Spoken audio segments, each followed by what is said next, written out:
Hello and welcome to Being with Ron Ash. I'm Ron Ash, your host. We are live and local, national, and international on great stations worldwide. For a complete list of our affiliates and showtimes, visit us online at beingwithronash.com. That's beingwithronash.com. Today you are Being with Ron Ash and Paddy Fievet. Hello, Paddy. Hello, Ron. How are you? I am fantastical and magical, my friend. Every day is better than the last. That's my story, and I'm sticking to it. I love it. I absolutely love it. I think it's a good enough story to stick to. Oh, gosh. Oh, that's fantastic. You know, it's funny. In our daily walk, we often come across people who kind of think the opposite way. And I came across someone this morning, and they were all about, I'll never have money.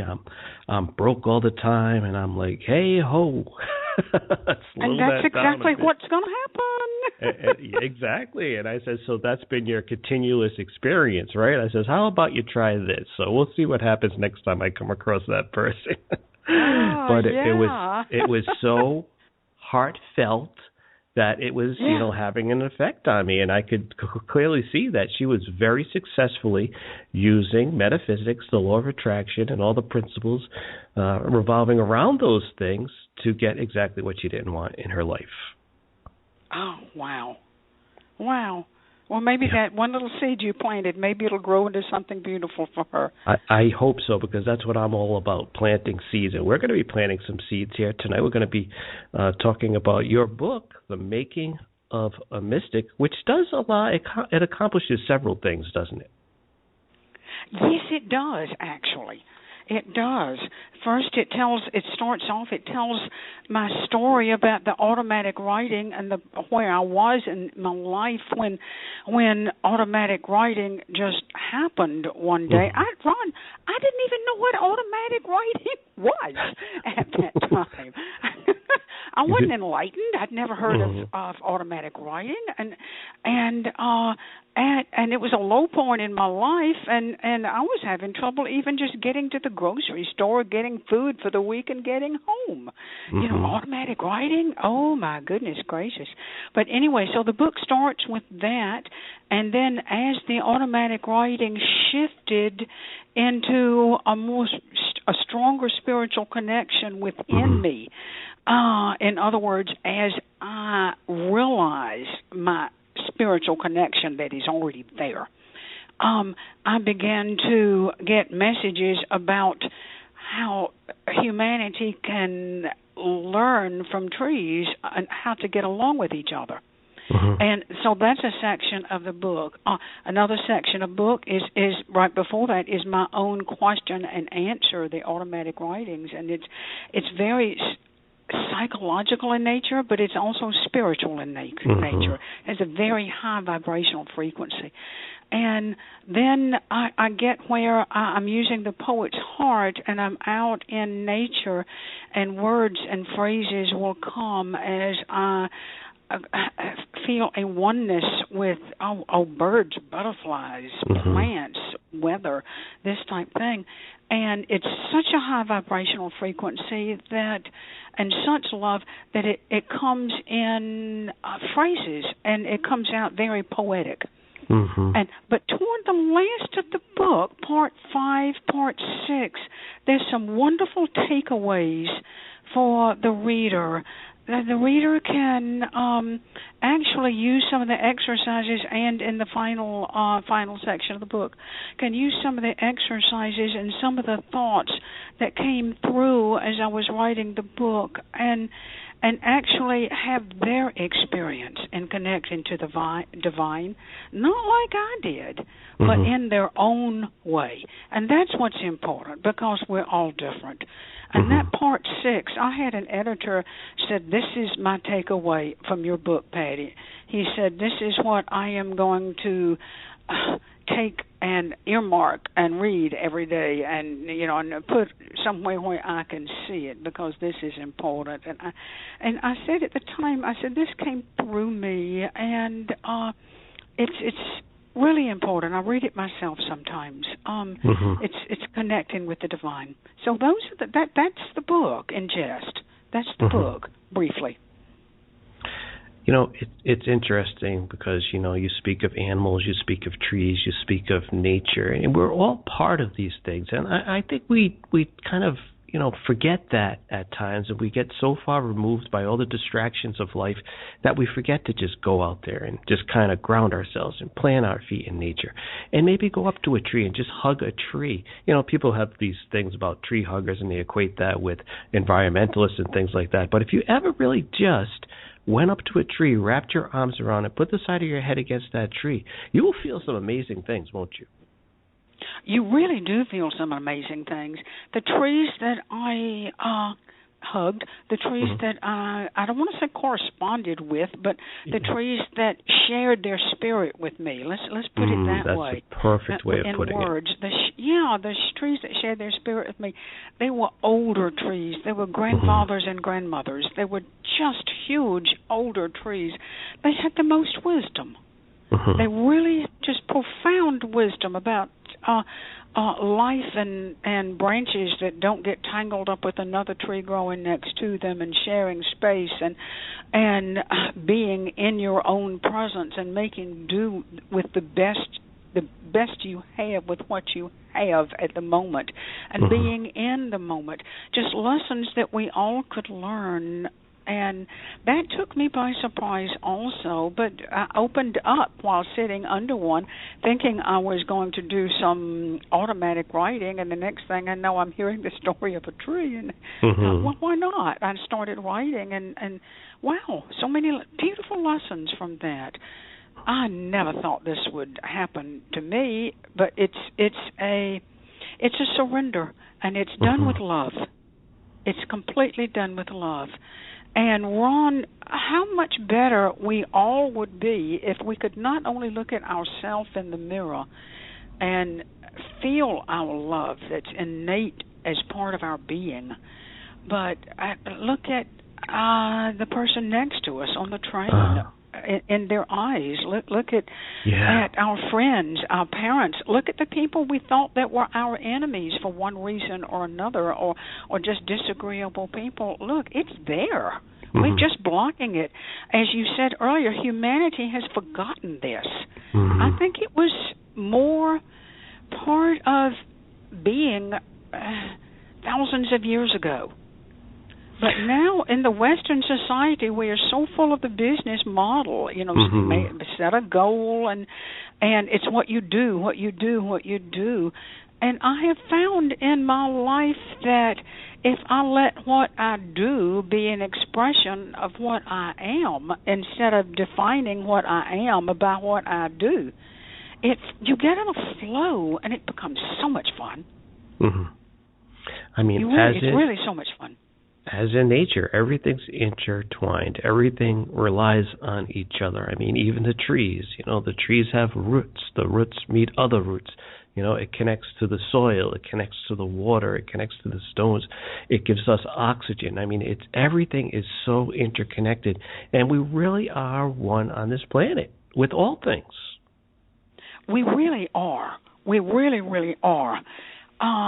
I've come to know that everything on this planet, every natural thing that grows is, and even the rocks and the soil, everything that's part of the planet is an individuation of spirit. Yeah. It's spirit expressing itself as a tree, spirit expressing itself as a plant or a rock. And in order to understand the essence of this tree, this butterfly that flies by in such an erratic pattern and does not live long, or the daisy or the wildflower in the field, it requires to stop and pause and realize that this is life expressing itself in that form. And when you do that and appreciate it and open up to that vibrational frequency, that's how I see it. Each thing has a vibrational frequency. Yes. And open up to whatever that vibrational frequency is, and to open up, I do it with love. And you feel that oneness. And isn't it profound? Yeah. It's amazing. And people experience it all the time, and they shrug it off. They're not aware of what's happening. No, they are not aware of what's happening. And that's a little sad. Yeah. But you can be aware. Anybody can be aware. Yeah. And I have discovered that we all have different talents that allow us to be aware in different ways. Mm-hmm. Very true. Many people shrug those feelings off, and I often encourage people, when you feel these things, when you feel these chill bumps, when you feel these vibrations, when you feel this energy, sit with it for as long as it lasts. And when it happens again, guess what? It'll be stronger and last longer. This is your connection to spirit. We're all connected all the time. There is no here or there. We're all connected here and there at the same time. That's exactly right. And when we feel like we're not connected, mm-hmm. that not connection is not true. No. It's us. We're telling ourselves a tale. Mm-hmm. And we're telling ourselves a mistruth. We're allowing ourselves to breathe a mistruth. I was walking the other day, and not far above my head, it was not quite nighttime, but mm-hmm. you could still see the sun was just peeking over the horizon, so there were little rays of light still there, and you could see the pretty sunset colors. But an owl flew right over my husband and I, mm-hmm. and we could see everything on that owl, and we just paused just for a moment, mm-hmm. and it was just the most beautiful experience. But how many people would see a bird flying over and not even notice it? Yeah, it's very true. And once you open yourself up to those things and you realize that these things that we view as inanimate objects are actually there sending us their vibration and helping us to grow and helping us to understand, especially these animals like the owl you spoke of. I've had experiences with the owl in places in my life where I was beginning a new chapter, and all of a sudden you see this beautiful white owl with a huge wingspan fly right over the top of you. Now, what is the chance of that? That's a message. That's telling you that, yes, you're at the right place, you're at the right time, keep on going. Yeah. And speaking of chills, I'm getting them right now just thinking about that story. I am too. That's my affirmation that, yes, that is what the message was at that time. You understand it. That's your confirmation. And I do understand that is a confirmation, and I've had those confirmations myself. Mm-hmm. Sometimes the confirmation just comes, and sometimes I ask for a confirmation. Yes, you can ask. I think this is the right direction to go. Mm-hmm. I think this is the right way to think about this, but I am not sure that I've got some insecurities with this situation or that situation. Send me a confirmation, and sometimes it will come in the form of an animal. Sometimes it will unusual. I have several sightings of one particular animal, even if it's in pictures or poems I read or something like that. Several sightings over and over and over, and I will get a confirmation that way. And sometimes my confirmation comes in dream form, or something somebody says. But a spirit always answers us back. It always does. Our job is to know it's coming and to watch for it. Yeah, and we have to be present for that to happen. And we have so much technology today, it's very easy to, put that animal into Google, learn about that animal, try to find out if there's a totem meaning of that particular animal, see how that fits into what you're going through in your life. And your answer may be right there in that sighting, in that repetitive sighting. It could be a number as well. Everything's a vibration. Everything is a vibration. Everything. And the vibrations are quite profound sometimes. Mm-hmm. Sometimes they're profound on a very, very subtle level, too. Mm-hmm. It's not always a heavy vibration that knocks your awareness, into play. Sometimes it's a very quiet whisper vibration. Mm-hmm. But that's still just as profound, don't you think? Absolutely. So tell me a little bit about this, the first time that you began to write automatically, and what was that about? What were you writing? Ron, it was the time of my life where everything was falling apart. In my first book, When Life Cried Out, I explained that I had gotten on my knees in a thunderstorm and said a one-sentence prayer that changed my life with every cell in my body. I meant everything I said. I said, whatever is keeping me in the way of walking my spiritual path, may it fall from me. Well, guess what? Everything began to fall from me. House, marriage, relationships, community, everything fell from me. And so it could be integrated at another level. But during this initial integration part, I was going to see, I had allergies that were so profound I was not functioning, and I had panic attacks. And I was going to see an energy healer who worked with these things, and it was about, I lived in Georgia at the time, and it was about a 2-hour drive. But I started like 4 or 5 days a week, and it was just so profound. And she knew that my intuition had locked up in childhood. She also was a psychologist. And it had locked up in childhood. It was not validated. So it got locked up in my mind somewhere. So anyway, so she said, getting back to the question, she said, Patty, I want you to come to my house. She was studying energy medicine, and she said, I've got a lady coming in named Tina coming in, and she's going to be teaching us how to connect to spirit. And I had just left a very fundamentalist Protestant church, and I just don't know about any of this. She said, come on, I'll give you a couple of free sessions. Okay, now she's got my attention. Free sessions. So. Yeah. So I went, but mainly I went because I felt like I was supposed to. So I went, and it surprised me. There were 11 of the most intuitive women I have ever met in my life, and they acted like it was the most normal thing in the world. And for me, it was scary, and people would fuss at you. But see, that had been my experience, and it was an untruth I was telling myself.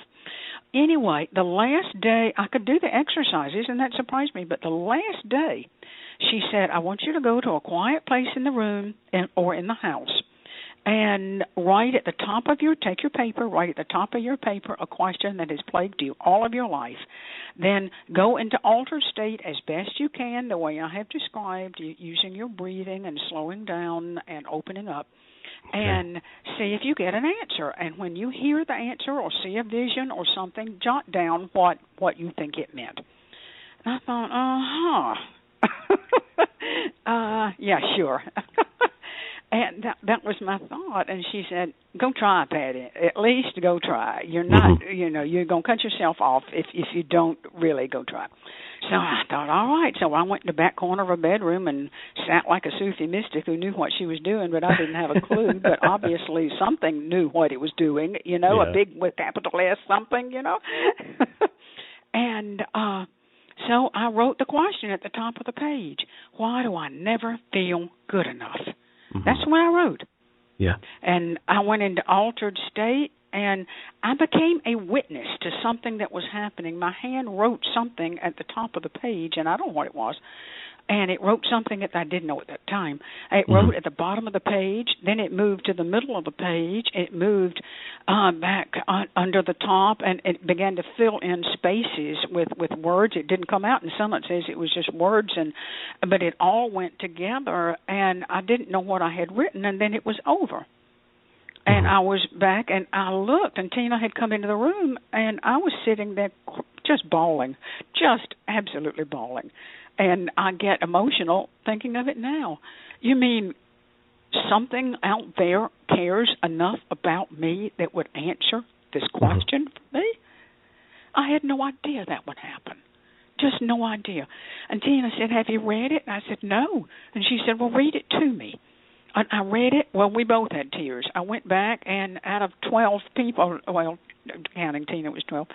Me, it was 13. But out of the people in the room, half wanted copies, and it was just profound. It was just really a profound experience. And I kept doing it, writing my question and getting answers. And then I wondered one day if the electronic frequency that comes off of a computer would interfere with it. And so I covered the computer screen so my editor wouldn't get in the way, the internal editor I have when I write. I covered the computer screen. And the ego of it all. I wanted to keep that out of it because I didn't want to mess the process. I'm getting good answers here, you know. Yeah, and good stuff. It's better than any psychology session I'd ever been to. And so I kept writing my questions, and the answers would come as long as I kept that computer screen covered. You know, my fingers would just type, and I sort of knew what I was typing, but not what the whole thing was going to be. You know, and it was a form of automatic writing on the computer. And that's how it got started. It came right out of the blue. And I don't think it would have come had I not completely surrendered that night in the thunderstorm. Yeah. Yeah. I just don't think whatever it would have led you to that point created the opportunity to do this, the automatic writing, to get those messages. Now, when you're writing, do you find that, I kind of already know the answer to this question because I've done this automatic writing before I knew what it was as well. It would just start happening at these strangest times of the day, like 3 o'clock in the morning or whatever, and I would look at it afterwards and I was like, I wrote this? Is this... Yes. Did you find that it wasn't in your own voice? Yeah. It's not in my own voice. No, the writing is, it doesn't look like something Paddy Fievet has written. It has a different tonal quality to it. Yeah. Did you find that to be the same way? And I mean, some more than others, but even today I get people that have read, you know, my books, and they say, Ron, you know, I've spent some time with you. You're very approachable. You're very easy to speak with. You're very easy to be with. But you know, when I read your book, it seems like there's someone else there. You know, like they could see me, but there's some part that's just like, you know, wow, this stuff. Where's this very profound thought coming from? And some of it even a little alien when I look at it. Yes, I understand that completely. It's a dialect that I'm not familiar with at all. Yeah. I will have different dialects depending on where I am and what I'm doing, if that makes any sense at all, and I imagine it does with you. Yeah. It's not always exactly the same. That's why I have not, and it's a different vibrational frequency. That's why I have never tried to give it a name other than spirit. Yeah, because that's what it is. Yeah, spirit that's what it is. It's a collection of all of us, isn't it? It is. That's exactly right. It's a collection of all of us. That's well said, by the way. And I have never tried to name it or personify it or anything like that, because deep inside I feel like that's going to make me not open up as well to the entirety of the situation. With that, if I quantified it, then I would be... how do I say, trying to sip water out of a straw instead of just gulping it down. So I've never done that, but I am aware in my body that it comes from a very holy place. In the book, The Making of a Mystic, you talk about cultivating awareness. Can you? What exactly do you mean by that, cultivating awareness? Oh, cultivating awareness.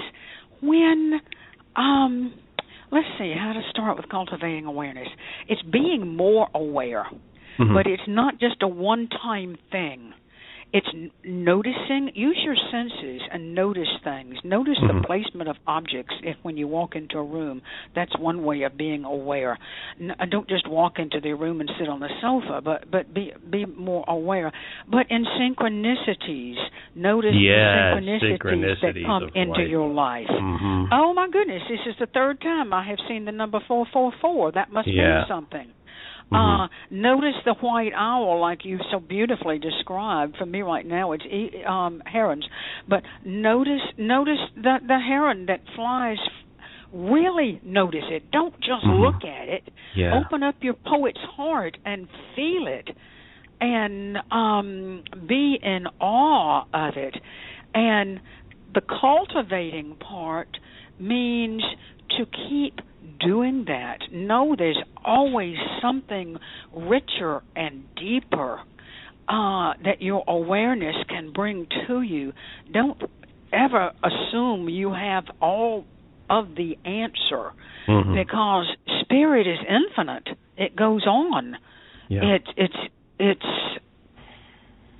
fantastic, actually. Yeah. And it's infinite. It's never changing. It's never the same thing twice. Unless I haven't gotten it the first time. Excuse me for laughing. You know, I think I'm very human. That does happen. Even biblically, when you look back and when Moses says, "Who shall I say sent me? I am that I am," because this is what I am right now, and in a minute from now, I won't be the same, and you will not be the same either. We're always changing. We're never the same person. I love that story. I really do. Yeah. And then he says, "Who, me? I'm slow of speech. I gave you talents. I'll be there. Go do it." You know, and that's right. What happened with me in the automatic writing. Okay, I did it, and then one little piece said, "Let's share it now." Oh no! Yeah, this is not grocery store conversation. It took me a while to get to that point, and if I did not have somebody that said this is something that you really need to do, I would have gotten there, but I wouldn't gotten there as quickly as I did. It's very interesting how we get to where we're supposed to be. Paddy, it really is. Fievet, author of The Making of a Mystic. And you can learn about Paddy and all of our guests at beingwithronash.com. Thanks, Paddy. I really enjoyed our visit today. I have enjoyed this too, Ron. Thank you for having me on your show. I really like what you're doing. We'll have to have you on again real soon. Okay, thank you. All right. We'll be back with more Being with Ron Ash after this brief break. We'll see you in a few. Hold tight.